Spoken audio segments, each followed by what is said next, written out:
And states may be allocated additional funds to achieve the objectives, sir, as raw material and movement of people are essential for manufacturing sector to achieve economies of scale. Though goods transport is allowed, sir, there are large obstructions to such movement, as many states have been enforcing stricter measures on migrant labor and such movements.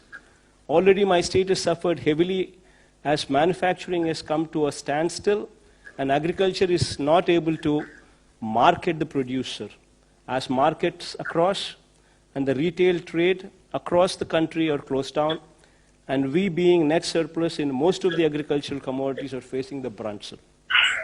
Sir, we have provided a minimum support price for almost all agricultural produce due to the above situation, and because of such support, our finances are severely affected. And our consumption is limited, sir. The restrictions on interstate transport of goods has to be fully removed by all the states, and a situation has to come, sir, when a truck driver, without fear, should be in a position to travel anywhere with his goods without fear of being detained or quarantined, sir. We may all agree that the economy cannot be revived unless there is free movement of goods, migrant labor, and for this interstate boundaries must erase, sir. Sir, public transport is another sector which is affected unless restrictions on public transport across the states is lifted, sir. Movement of persons for attending to their work will be a major problem. Many people commute to their work, including the migrant labor. And if it is not allowed, sir, economy will not come back to normalcy. Sir, currently we've seen a situation where migrants are moving back to their original states. But if they don't come back once again to the states where they were earlier working, normalcy could never come back, sir. And for this, the stigma and the fear should go, sir. So sufficient physical distance inside the buses may, however, be maintained. Masks and sanitizers may be made mandatory in public transport. Similarly, sir, shopping centers can also be allowed to function with physical distancing and masks made compulsory, sir. Sir, while framing standard operating procedures, following points may be kept as the central idea, sir. Norms regarding physical distancing, norms regarding usage of masks, personal hygiene, special focus on rural and urban sanitation, sir. So the measures of upgrading our health infrastructure, sir, what I've just spoken about it some time back, sir, will cost us around 16,000 crores of rupees, sir. Being a new state, we would require support of the union government in achieving this objective. But, sir, apart from what you fund, sir, if the union government can support us by way of interest-free or low-interest loans with long-term repayment period, then we can achieve this objective easily, sir. All our hospitals would be upgraded to the national standards from the village level to the teaching hospitals, and we would in turn build 16 more teaching hospitals, what would be the need of the hour, sir. Sir, we would also request that such loans towards health infrastructure, sir, may not be made part of the FRBM limits, so as to give us flexibility in ensuring other sectors do not face such fund crunch, sir. Sir, coming to MSME sector, sir. See, MSME, sir, MSME sectors is one sector, sir. In our state, we have around about 97,000 MSME units, sir, which deploy almost 9,70,000 people. Meaning to say, sir, every unit employs 10 people, sir, approximately. Sir, until and unless this sector is protected, until and unless this sector is handheld, this sector will collapse. Just imagine, sir, in our state, 97,000 units, which employ almost 10 lakh people, if this sector comes to a standstill, there will be unemployment everywhere, sir.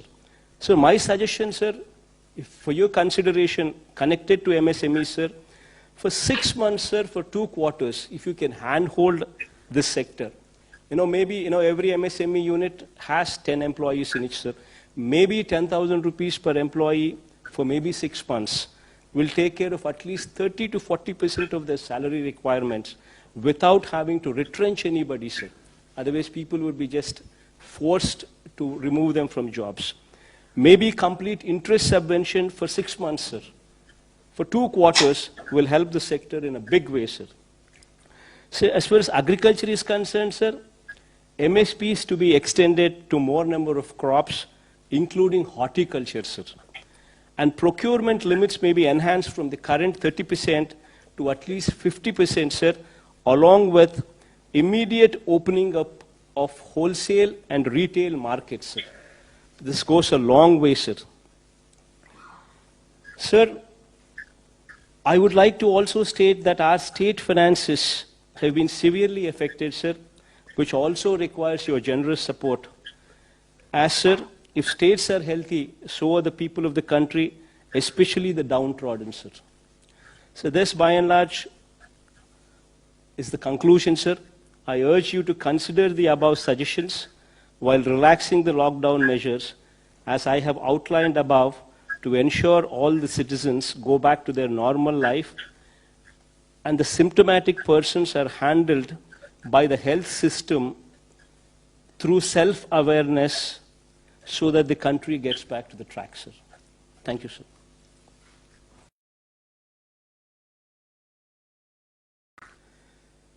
Sir, with 3,253 tests carried out per million population, Andhra Pradesh stands exemplary, sir.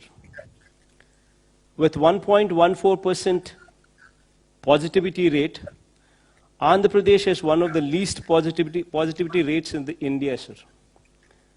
And our mortality rate with 45 deaths stands at 2.27%.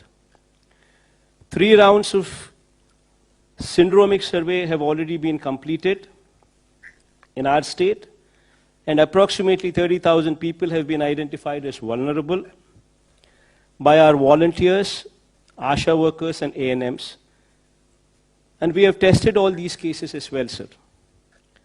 Sir, having said all these, sir, however, after 6 weeks of lockdown, we need to look back at what we have learned and how we need to move further.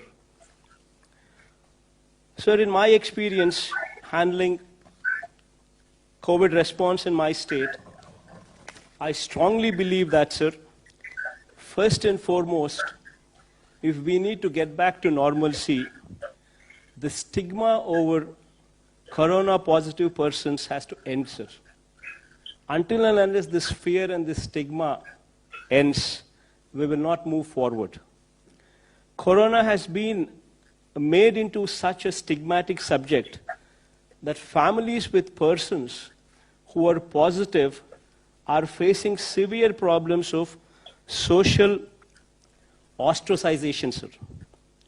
This has resulted in people not coming forward to report symptoms, which defeats the entire purpose of testing and identifying infected people.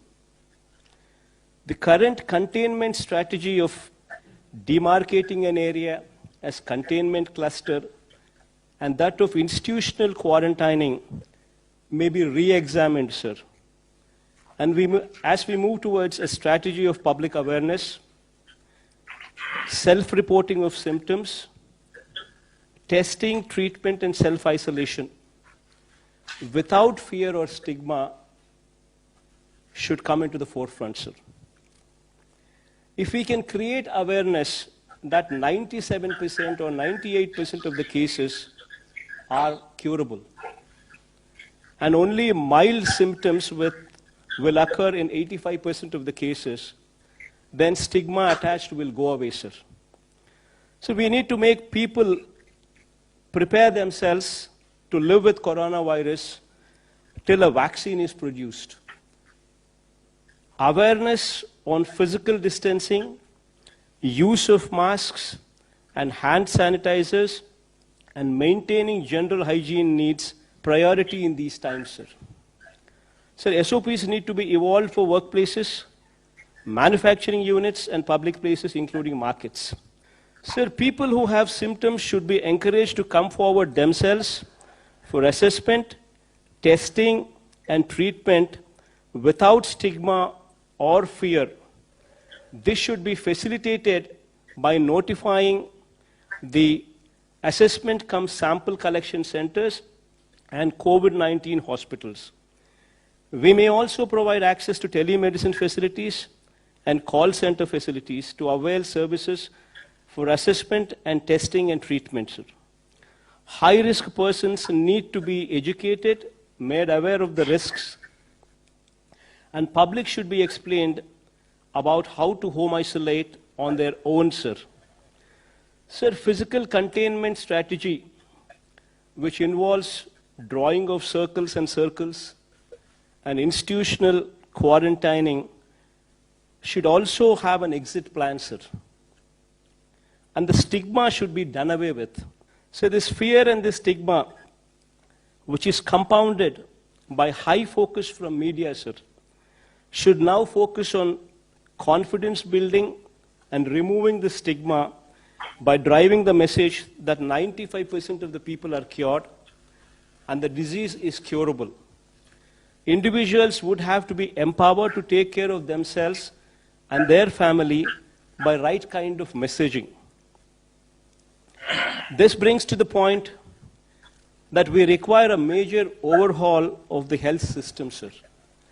So during COVID response, we were able to ramp up the hospital beds and ICU beds to a good level, sir. But we need to improve them much, much, much further, sir. Sir, major reforms in the health system from village level to the highest teaching hospitals in the state should be the need of the hour going forward, sir. To set up a clinic in each village in the state with staff deployed on a 24/7 basis, sir. Taking up new medical colleges, one at least for every parliamentary constituency, sir.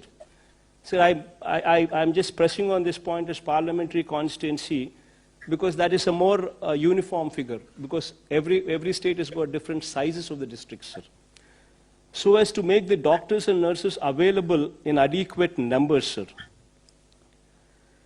So the hospitals at every tier should also be totally revamped to bring them to national standards, sir. Sir, our health infrastructure at village level should be strengthened in such a way that if any person is having any symptoms, they should be in a position to access the village clinics, get an advice, followed by treatment, sir. Similarly, sir, we need to keep our villages and towns clean, sir. This requires a major pumping of funds to the local bodies to maintain cleanliness and ensure that environment in both urban and rural areas are clean and hygiene. This is very much in line with your ideals, sir, of Swachh Bharat.